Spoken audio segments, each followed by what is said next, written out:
দেশের যা দুরবস্থা না, দেখো না, কে এক মুকেশ চ্যাটার্জি না কে ৩,০০০ কোটি টাকায় দুবাই তেল কোম্পানি কিনেছে। যত সব বুজরুক।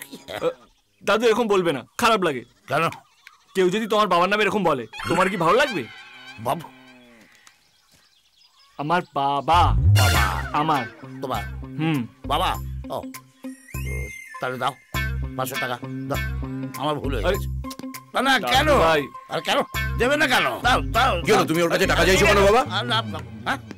না টাকা মানে দাবা খেলে বাজি ফেলেছি, বুঝলে? ৫০০ টাকা ফেলেছে। দাও। কি তুমি কি গ্র্যান্ড মাস্টার নাকি? না চলো আমায় হারাও। এখন দাবা দাবা। চলো চলো চলো চলো চলো চলো। নমস্কার কর্তা বাবু। হরেন, আগে কি ম্যানেজার টাকাটা ঠিকঠাক দিয়েছে তো? সবই আপনার দয়া কর্তা। কি পড়ছো এখন? জয়েন্টের জন্য চেষ্টা করছি।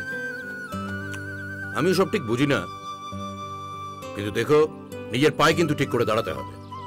হরেনের মুখের ওই হাসিটা কোনোদিন যেন না মেলায়। সারা জীবন দেখতে চাই আমি। ঠিক আছে যাও। আসি কর্তা। গ্রামের একটা মানুষের সাথে আপনি কি সুন্দরভাবে ব্যবহার করলেন, মনে হলো আপনার নিজের ভাই, অথচ আপনার নিজের ভাইয়ের সাথে এত শত্রুতা। হ্যাঁ, কি কোন ভাইয়ের কথা বলছো তুমি? যে বাকি ৬ মাসটা আপনার বাবার সাথে থাকে, আপনার আসল ভাই। আমার ভাই নয়, আমার মেন ছিল না, আর আমিও চাই না কোনোদিন ওকে ভাই বলে পরিচয় দিতে। সে শুধুমাত্র ওনার ছেলে, আমার দাদা নয়।